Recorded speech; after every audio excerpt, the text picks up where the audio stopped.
على الفلاح.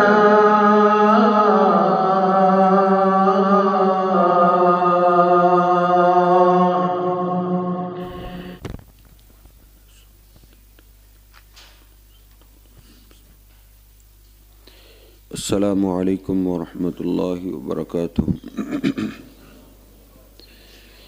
إن الحمد لله نحمده ونستعينه ونستغفره ونؤمن به ونتوكل عليه ونعوذ بالله من شرور أنفسنا ومن سيئات أعمالنا. من يهده الله فلا مضل له ومن يضلله فلا هادي له. أشهد أن لا إله إلا الله وحده لا شريك له وأشهد أن محمدًا عبده ورسوله.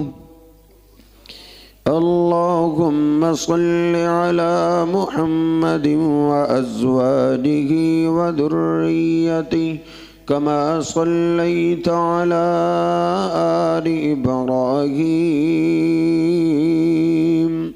وبارك على محمد وأزواجه وذريته كما باركت على آل إبراهيم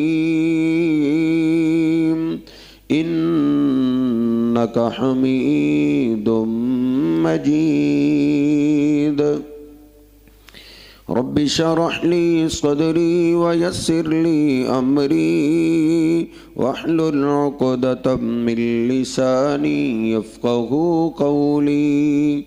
رب زدني علما سبحانك لا علم لنا إلا ما علمتنا إنك أنت العليم الحكيم. اللهم اغفر لنا ولوالدينا ولأساتذتنا ولمشايخنا ولأصحابنا ولإخواننا ولأخواتنا ولجميع من أحسن إلينا. اللهم اغفر لجميع المسلمين والمسلمات والمؤمنين والمؤمنات الأحياء منهم والأموات. أما بعد فإن خير الحديث كتاب الله وخير الهدي هدي محمد صلى الله عليه وسلم وشر الأمور محدثاتها وكل محدثة بدعة وكل بدعة ضلالة وكل ضلالة في النار. أعوذ بالله السميع العليم من الشيطان الرجيم من همزه ونفخه ونفسه. بسم الله الرحمن الرحيم. يا أيها الذين آمنوا اتقوا الله حق تقاته ولا تموتن إلا وأنتم مسلمون. يا أيها الناس اتقوا ربكم الذي خلقكم من نفس واحدة وخلق منها زوجها وبث منهما رجالا كثيرا رجالا كثيرا ونساء واتقوا الله الذي تساءلون به والأرحام إن الله كان عليكم رقيبا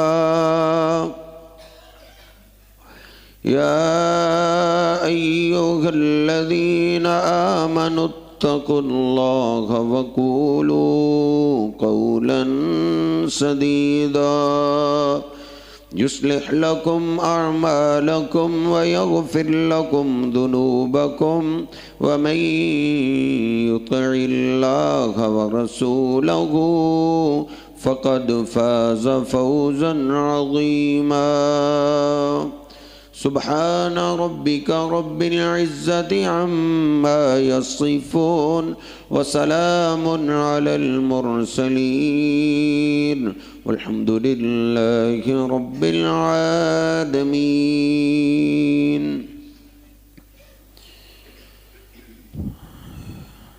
اللہ سبحانہ و تعالی نے 28ویں پارے سورۃ الحشر میں اپنا تعارف کرایا ہے. اللہ رب العزت فرماتا ہے هو اللہ الذی لا الہ الا ہو، کہ اللہ سبحانہ و تعالی وہ ذات پاک ہے، لا الہ الا ہو، جس ذات کے علاوہ عبادت کے لائق کوئی بھی نہیں. سجدہ رکوع بھی عبادت ہے، نماز عبادت ہے، روزہ عبادت ہے، صدقات و خیرات کرنا عبادت ہے، جانور اللہ کے راستے میں ذبح کرنا عبادت ہے. اس اللہ پاک کے علاوہ عبادت کے لائق کوئی بھی نہیں. قرآن پاک میں دعا کو بھی عبادت کہا گیا ہے. اللہ پاک فرماتا ہے وَقَالَ رَبُّكُمُ ادْعُونِي أَسْتَجِبْ لَكُمْ، میرے بندوں کو کہہ دو تمہارا رب فرماتا ہے ادعونی استجب لکم، تم مجھ سے دعا کرو، اپنی التجائیں اپنی مشکلات میرے آگے رکھو، میں تمہاری التجاؤں دعاؤں کو قبول کروں گا. ان الذین یستکبرون عن عبادتی، بے شک وہ لوگ جو میری اس عبادت سے تکبر کرتے ہیں. پہلے اللہ نے کس عبادت کا ذکر کیا ہے کہ مجھ سے دعا کرو. اب اللہ فرماتا ہے اسی آیت کے اندر کہ جو میرے بندے میری اس عبادت سے تکبر کرتے ہیں، وہ اپنے آپ کو بے پرواہ سمجھتے ہیں کہ ہمیں اللہ سے مانگنے کی ضرورت ہی نہیں. سیدخلون جہنم داخرین، اللہ کہتا ہے یہ تکبر کرنے والے لوگ ذلیل ہو کر جہنم میں داخل ہو جائیں گے. نبی پاک صلی اللہ علیہ وسلم بھی فرمایا کرتے تھے الدعاء هو العبادہ، دعا ہی عبادت. یعنی اللہ فرماتا ہے کہ دعا کے لائق بھی میرے سوا کوئی بھی نہیں. اللہ کی وہ ذات ہے جس سے مانگا جائے. اس کی دلیل کیا ہے؟ اور کسی سے دعا کیوں نہیں کر سکتا انسان؟ اللہ کہتا ہے عالم الغیب والشہادہ، کیونکہ غیب اور حاضر کو جاننے والا اللہ ہے. دعا قبول کرنے کے لیے یہ ضروری ہے کہ جس سے بندہ مانگ رہا ہے اس کو پتہ ہونا چاہیے کہ یہ چیز اس کے لیے فائدہ مند ہے یا نقصان دہ. کئی دفعہ بندہ ایک چیز مانگ رہا ہوتا ہے، اب اللہ سے مانگے گا، اللہ کو اس کی ساری زندگی کا پتہ ہے کہ آگے چل کے اس پہ کیا کیا حالات آنے والے. اللہ کہتا ہے جس کی تو عبادت کر رہا ہے، جس سے مانگ رہا ہے، اس کے لیے عالم الغیب الشہادہ ہونا ضروری ہے، وہ غیب اور حاضر جانتا ہو۔ ایک بچہ ہے نا، بڑا ہم اس سے پیار کرتے ہیں، وہ ہم سے چھری مانگ لے، ہم اس کو چھری نہیں دیتے کہ اس کے بچے کے لیے نقصان دے، یہ مانگ رہا ہے، محبت اس سے ضرور ہے، پیار ضرور ہے، لیکن یہ بچہ نہیں جانتا کہ چھری اس کو نقصان پہنچائے گی۔ اللہ کہتا ہے اس سے مانگ جو غیب بھی جانتا ہو اور حاضر بھی جانتا ہو، عالم الغیب والشہادہ، عبادت اس کی مانگو اس سے جو غیب کو بھی جانتا ہو اور حاضر کو بھی جانتا ہو، جو حالات چل رہے ہیں ان کو بھی جانتا ہو، جو غیب حالات ہیں، حالات آنے والے ہیں، ان کو بھی جانتا ہو، جو تجھ سے بات کر رہا ہے، یہ الفاظ جو ادا کر رہا ہے اس کے دل میں کیا ہے یہ کون جانتا ہے؟ اللہ کے سوا کوئی نہیں جانتا۔ اب آپ اندازہ کیجئے اس اللہ پاک کے چیلنج سورۃ الحشر آیت نمبر 22، اس کے اندر اللہ پاک نے کتنے آسان انداز سے سمجھایا ہے کہ عبادت کے لائق اللہ کے سوا کوئی بھی نہیں، کیونکہ غیب و حاضر اللہ جانتا ہے۔ تین مخلوقات بڑی ہیں، فرشتے، انسان اور جن۔ پہلے ان تینوں مخلوقوں کو دیکھتے ہیں کہ ان تینوں میں کوئی عبادت کے لائق ہے؟ ان تینوں میں سے کسی کے پاس غیب و حاضر کا علم ہے؟ آئیے سب سے پہلے فرشتوں کو دیکھتے ہیں جنہوں نے پلک جھپکنے کے برابر بھی کبھی اللہ کی نافرمانی نہیں کی۔ آیا ان کو مشکلات کے وقت پکارا جا سکتا ہے؟ اے جبریل میری مدد کے لیے آ، اے اسرافیل میری مدد کے لیے آ، اے اسرائیل میری مدد کے لیے آ، کیا ان کو آواز دی جا سکتی؟ آئیے اللہ کے قرآن سے پوچھتے ہیں کہ اللہ کے فرشتوں کے پاس غیب کا علم ہے؟ سورۃ البقرہ پہلا سپارہ، وَعَلَّمَ آدَمَ الْأَسْمَاءَ كُلَّهَا، اللہ پاک نے آدم علیہ السلام کو چند دنیا کی چیزوں کے نام سکھا دیے، اس چیز کا یہ نام ہے، اس چیز کا یہ نام ہے، یہ نام ہے۔ پھر اللہ پاک نے وہ چیزیں فرشتوں کے سامنے پیش کی، اللہ پاک نے فرشتوں کو حکم دیا۔ اللہ پاک کا قرآن کہتا ہے انبئونی باسماء ہؤلاء ان کنتم صادقین، اے میرے فرشتوں ان چیزوں کے نام بتاؤ، ان چیزوں کے نام کیا ہے؟ اب اگر فرشتوں کے پاس غیب کا علم ہوتا تو وہ بتا دیتے، غیب کیا، وہ چیزیں تو ان کے سامنے موجود ہیں، ان کے پاس حاضر کا علم بھی نہیں۔ اللہ کہتا ہے عالم الغیب والشہادہ، پکار اس کو جو غیب کو بھی جانتا ہو اور حاضر کو بھی جانتا ہو۔ فرشتوں کے سامنے چیزیں موجود ہیں اور ان چیزوں کا نام بھی آدم علیہ السلام کے سینے میں ہے، آدم علیہ السلام بھی سامنے۔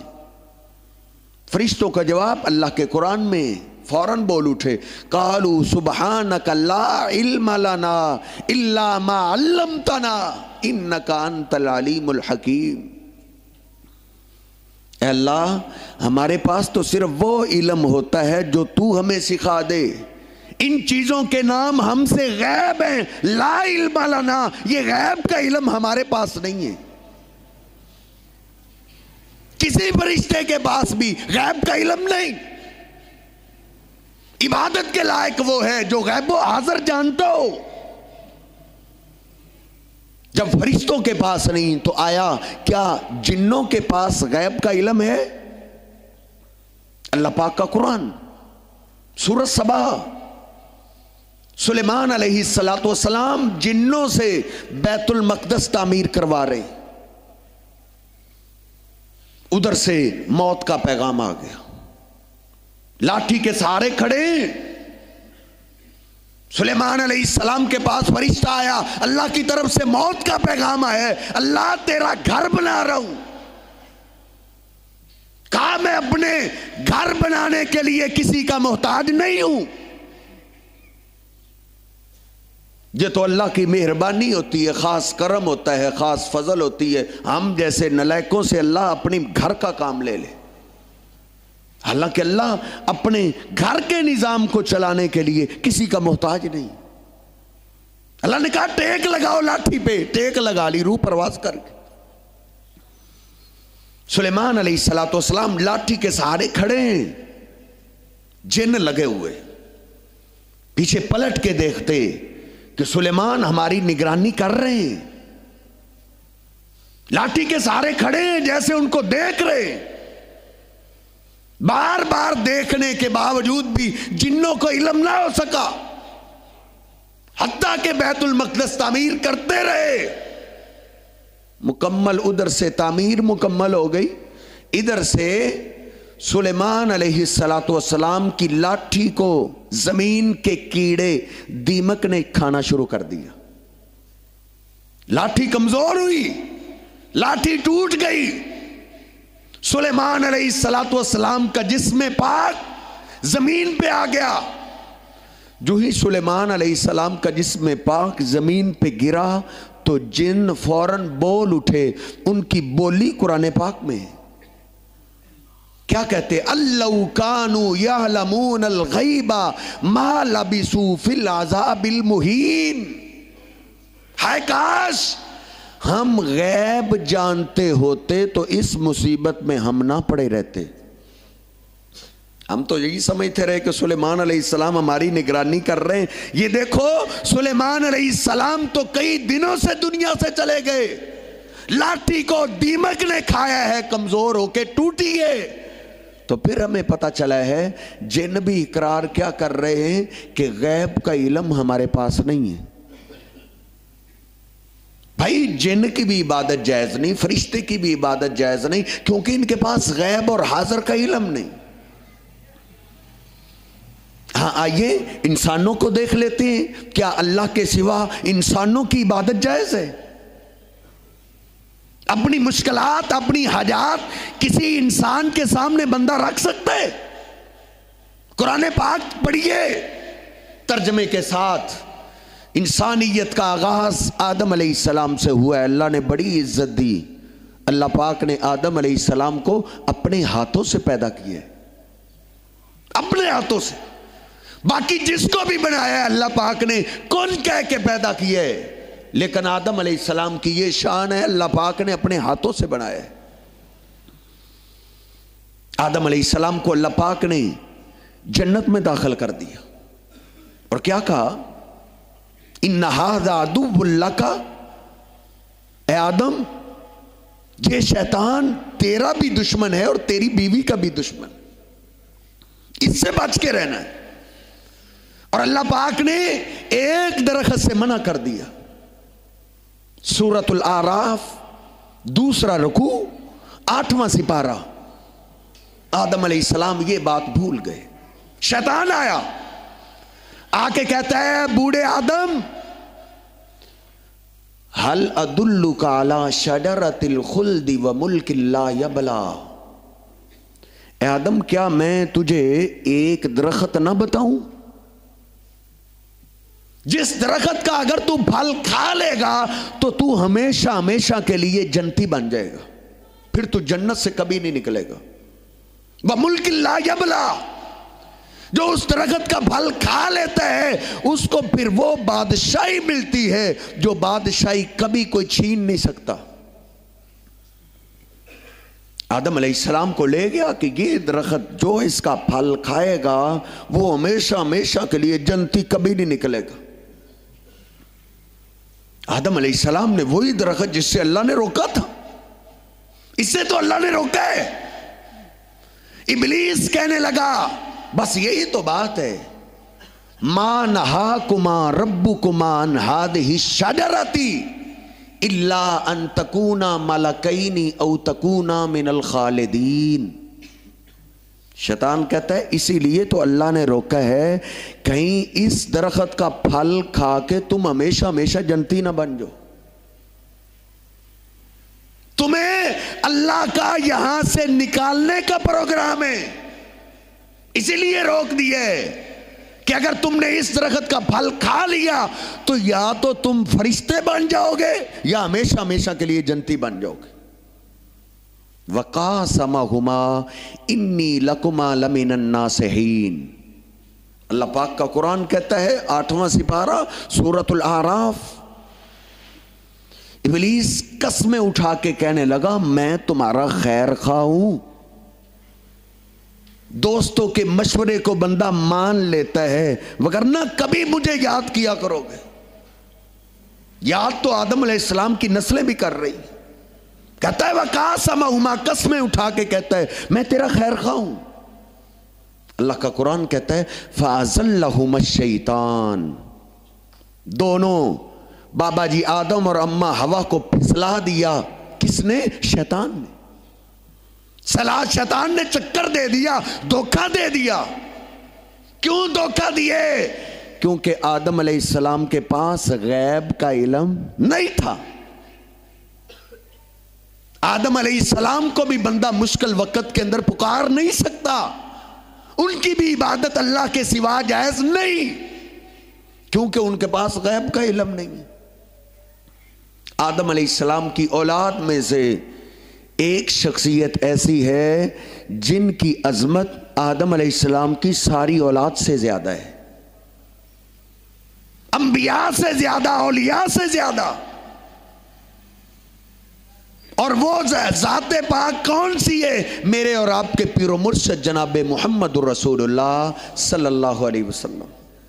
آئیں قرآن و حدیث سے پوچھتے ہیں کیا مشکلات کے وقت ہم ان کو آواز دیں؟ کیا اللہ کو چھوڑ کے ان کی عبادت شروع کر دیں؟ آیا ان کے پاس غیب کا علم تھا؟ قرآن پاک اے میرے محبوب پیغمبر قُلْ لَا أَقُولُ لَكُمْ عِنْدِي خَزَائِنُ اللَّهِ وَلَا أَعْلَمُ الْغَيْبَ۔ اللہ پاک کا قرآن 7واں سپارہ، اللہ کہتا ہے میرے محبوب پیغمبر کہہ دو، میں تمہیں نہیں کہتا کہ اللہ کے خزانوں کا میں مالک ہوں، وَلَا أَعْلَمُ الْغَيْبَ، اور میں غیب نہیں جانتا۔ وَلَا أَعْلَمُ الْغَيْبَ، وَلَا أَعْلَمُ الْغَيْبَ، کتنے سادہ الفاظ ہیں۔ لا نہیں، عالم میں جانتا، الغیبہ غیب۔ اشکال پیدا ہوتا ہے، دل میں سوال اٹھتا ہے، اور مولوی صاحب اگر اللہ کے رسول غیب نہیں جانتے تھے تو آپ نے غیب کی خبریں کیسے دے دی؟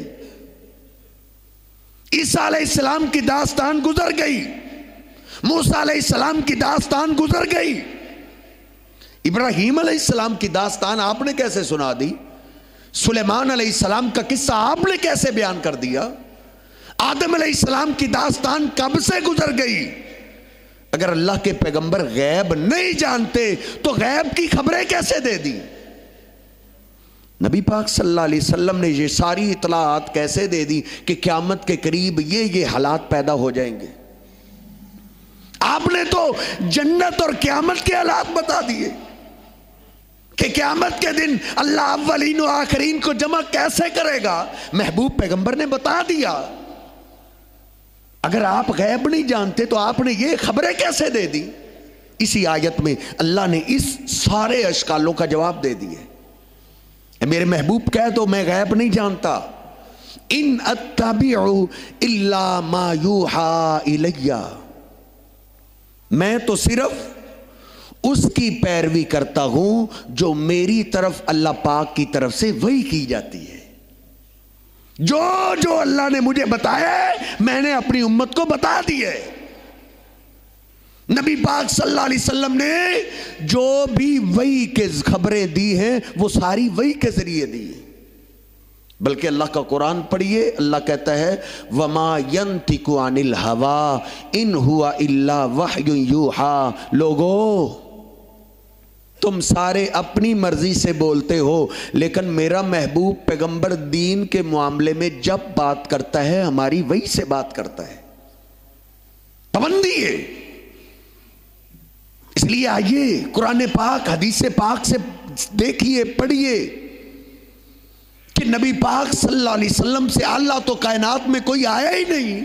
جب آپ غیب نہیں جانتے تو آپ کے بعد تو مقام کسی کا رہتا ہی نہیں. آپ سے اونچی شان ہے تو اللہ پاک کی ہے، باقی اللہ کی ساری مخلوق میرے محبوب پیغمبر کی شان سے کم ہے. امی عائشہ فرماتی ہیں صحیح البخاری میں حدیث نمبر 7380، میری امی عائشہ طیبہ طاہرہ فرماتی ہیں من حدثک انہ یعلم الغیب فقد کذب، جس نے یہ کہا نا کہ اللہ کے محبوب پیغمبر غیب جانتے ہیں اس نے جھوٹ بولا. وَهُوَ يَقُولُ لَا يَعْلَمُ الْغَيْبَ إِلَّا اللَّهُ، کیونکہ اللہ کے پیغمبر سے میں نے کئی دفعہ سنا ہے آپ کہا کرتے تھے غیب کا علم اللہ کے سوا کسی کے پاس نہیں. صحیح البخاری سپریم کورٹ 7380 حدیث نمبر. ماں کہتی ہے جو یہ کہے اللہ کے پیغمبر غیب جانتے اس نے جھوٹ بولا ہے. صحیح البخاری کھولیے 334 حدیث نمبر. امی عائشہ نبی پاک صلی اللہ علیہ وسلم کے ساتھ سفر میں واپس آ رہے ہیں، رات کی تاریکی ہے. ایک جگہ نبی پاک صلی اللہ علیہ وسلم نے اسٹے کا حکم دیا، ادھر رکو. تھوڑی دیر کے بعد ہی صحابہ تشریف لائے، عرض کرتے ہیں اللہ کے رسول فجر کی نماز کا ٹائم قریب قریب آ رہا ہے اور یہاں پانی کا انتظام نہیں، کہیں پانی والی جگہ اسٹے کرنا چاہیے. نبی پاک صلی اللہ علیہ وسلم نے فرمایا ہاں بالکل ٹھیک ہے، ادھر سے چلو، آگے جہاں پانی قریب آئے گا ادھر ہی اسٹے کریں گے. جانے لگے.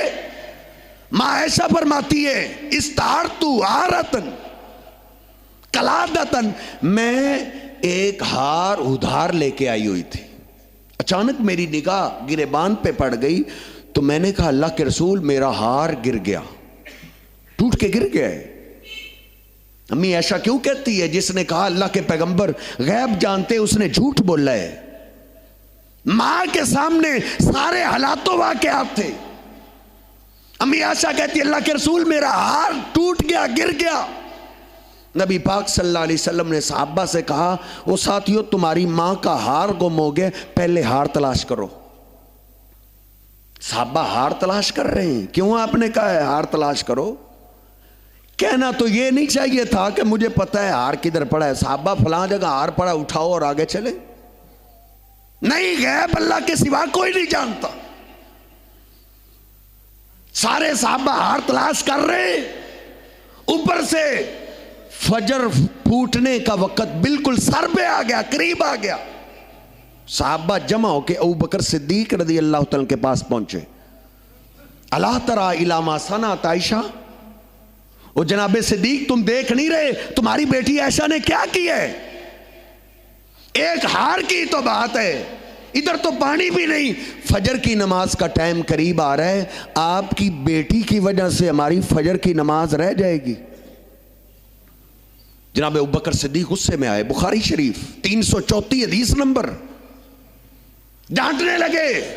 نبی پاک صلی اللہ علیہ وسلم امی عائشہ کی گود میں سر رکھ کے سوئے ہوئے، اونچی بولتے بھی نہیں کہ میرے محبوب کی نیند خراب نہ ہو جائے. امی عائشہ فرماتی ہیں میرے بابا کو مجھ پہ اتنا غصہ آیا کہ تیرے ہار کی وجہ سے لوگوں کی نماز رہ جائے گی. میرے بابا نے مجھے ایک لگا بھی دی لیکن میں نے اپنے جسم کو حرکت نہیں دی کہ میرے محبوب کی نیند خراب نہ ہو جائے. ادھر سے جناب ابوبکر صدیق ڈانٹ ڈانٹ کے واپس جا رہے ہیں. اللہ پاک نے قرآن پاک نازل کر دیا. فَلَمْ تَجِدُوا مَاءً فَتَيَمَّمُوا صَعِيدًا طَيِّبًا، او میرے محبوب اگر تمہیں پانی نہیں مل رہا تو کوئی بات نہیں، پاک مٹی سے تیمم کر لو، اللہ ویسے بھی نماز قبول کر لے گا. سارے صحابہ مسکرا گئے. کیا کہتے ہیں؟ فَمَا بَرَكَتُكُم مِّنْ أَوَّلِ مَرَّةٍ، ابو بکر صدیق کے گھرانے والوں یہ امت پہ تمہارا پہلا احسان تو نہیں ہے. تم پہ مشکل بھی آتی ہے تو اللہ امت کے لیے آسانی پیدا کر دیتا ہے. سب صحابہ کی زبان پہ جزاک اللہ خیرہ جزاک اللہ خیرہ، عائشہ اللہ ہی تجھے جزائے خیر عطا کرے۔ آسان کام یہ نہیں تھا کہ اللہ پاک جبریل امین کو بھیجتا کہ جاؤ میرے محبوب پیغمبر کو کہو فلاں جگہ ہار پڑا ہے اٹھاؤ اور آگے چلو، نہیں، اللہ نے کہا نہیں، میرے پیغمبر کو اے جبریل کہہ دو پانی نہیں مل رہا تو مٹی سے تیمم کر کے نماز پڑھ لو، لیکن ہار تم نے خود ہی تلاش کرنا ہے، تاکہ 15ویں صدی کا مولوی قابو آ جائے کہ غیب کا علم اللہ کے سوا کسی کے پاس نہیں ہے، ہار خود ہی تلاش کرو۔ صحابہ نے مٹی سے تیمم کیا اور نماز ادا کر لی، حتیٰ کہ ذکر اذکار میں بیٹھے سورج نکل آیا۔ نبی پاک صلی اللہ علیہ وسلم نے پھر فرمایا او میرے صحابہ ہار تلاش کرو، اب تو سورج نکل آیا ہے کہیں تلاش کرو۔ صحابہ کہتے ہیں علی پاک بھی ہیں، جناب صدیق و فاروق بھی ہیں، پیغمبروں کا امام ہے اور امتیوں میں سے سب سے اعلیٰ ولی بھی موجود ہیں، لیکن غیب کا علم تو اللہ کا قرآن مجھے اور آپ کو کہہ رہے لا یعلم من فی السماوات والارض الغیب الا اللہ، زمین و آسمان کا غیب اللہ کے سوا کوئی نہیں جانتا۔ فٹ پاتھ میں بیٹھا ہوا نجومی تجھے اور مجھے جھوٹ بولتا ہے، تیری ہاتھ کی لکیروں سے میں تجھے بتا دوں گا، گم شدہ چیز تجھے میں بتاتا ہوں، یہ سب جھوٹ بولتے ہیں، تیری دولت کے بھی ڈاکو، تیرے مال کے بھی ڈاکو۔ جب اللہ کا قرآن کہتا ہے غیب کا علم اللہ کے سوا کسی کے پاس نہیں ہے۔ نبی پاک صلی اللہ علیہ وسلم نے فرمایا تلاش کرو، تلاش کر رہے ہیں لیکن ہار نہیں ملا۔ نبی پاک صلی اللہ علیہ وسلم نے فرمایا عائشہ تیرا ہار کہیں پیچھے گر گیا ہو گیا، تو نے توجہ اب کی ہے، اگر ادھر ہوتا تو اب تو سورج نکل دن ہو گیا، اب تو نظر آ جاتا۔ ماں عائشہ خاموش ہو گئی، نبی پاک صلی اللہ علیہ وسلم نے قافلے کو چلنے کا حکم دے دیا۔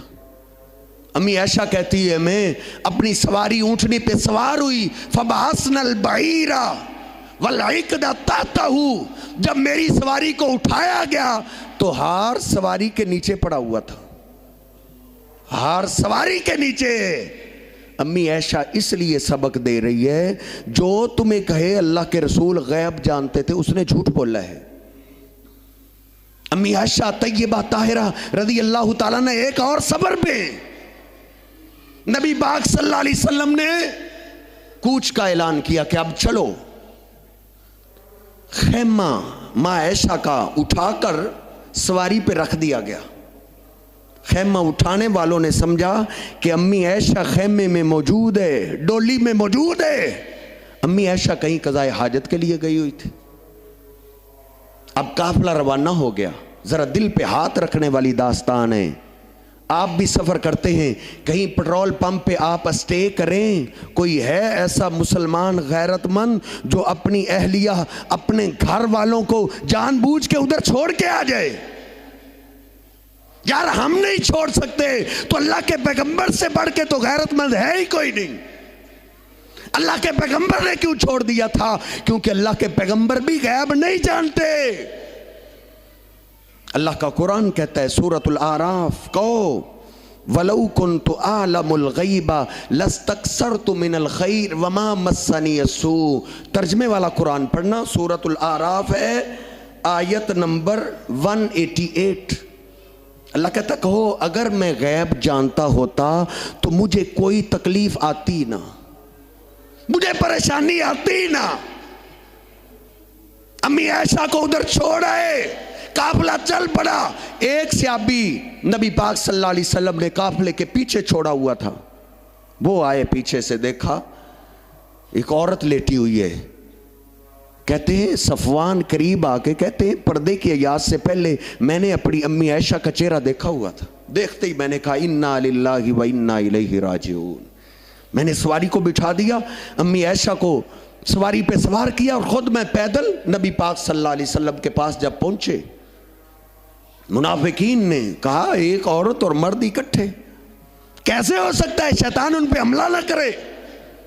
تہمت لگ گئی ماں عائشہ پہ، مدینے میں جا کے قیامت برپا ہو گئی۔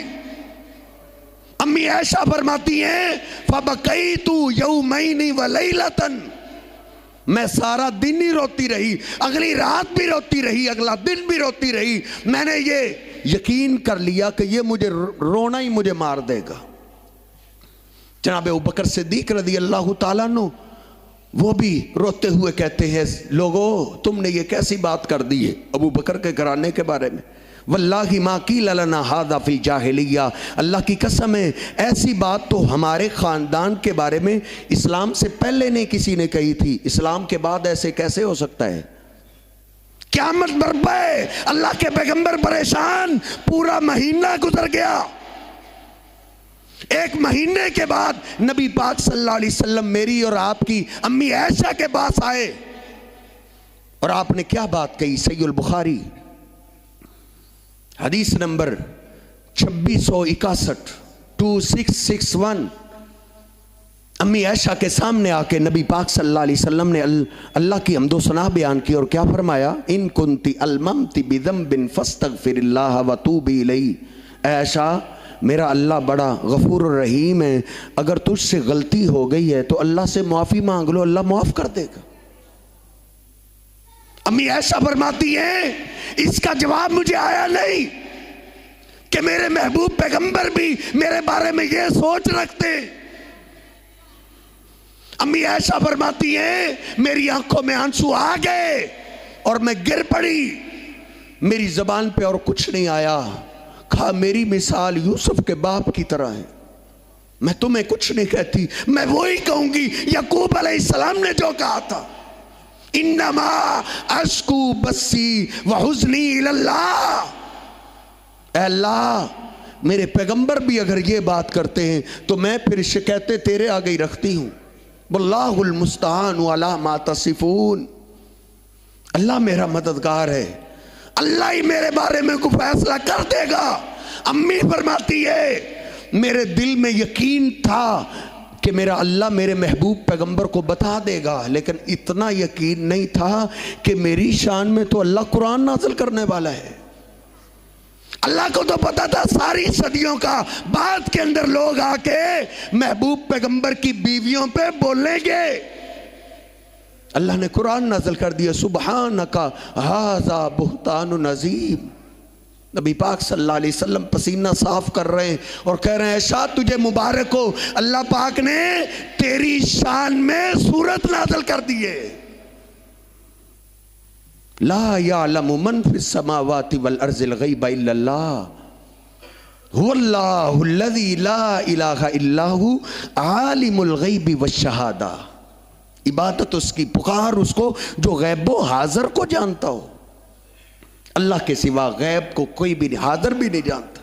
جو تمہیں کہے نا میں غیب جانتا ہوں اس کو کہو تم حاضر بھی نہیں جانتے، تم بتاؤ میرے سر کے بال کتنے ہیں، اس کو جا کے بولو میری داڑھی میں کتنے بال ہیں، اگر وہ تمہیں حاضر ہی نہ بتا سکے تو غیب کون جانتا ہے؟ اس لیے آئیے اللہ پاک کے اس قرآن پاک کے مقام کو سمجھیے، واللہ الذی لا الہ الا ھو عالم الغیب والشہادہ، عبادت کے لائق اللہ کے سوا کوئی بھی نہیں، کیونکہ غیب و حاضر کو جاننے والا اللہ کی ذات ہے۔ اللہ ہمیں عقیدہ توحید سمجھنے کی توفیق عطا فرمائے۔ وأقول قولی ھذا استغفر اللہ لی ولکم وللسائرین۔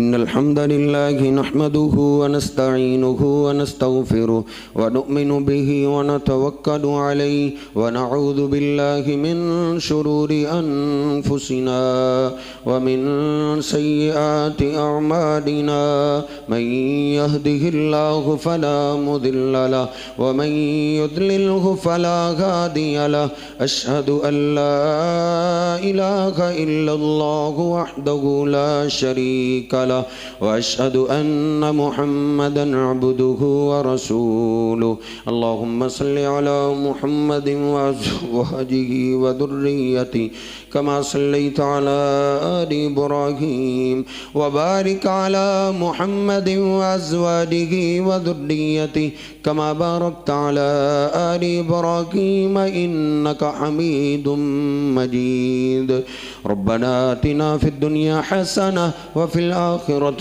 حسنة وقنا عذاب النار. اللهم اشف مرضانا ومرضى المسلمين يا شافي المرضات اشف مرضاتنا ومرضات المسلمين يا قاضي الحاجات اقض حاجاتنا وحاجات المسلمين. ربنا تقبل منا إنك أنت السميع العليم وتب علينا إنك أنت التواب الرحيم. سبحان ربك رب العزة عما يصفون وسلام على المرسلين والحمد لله رب العالمين.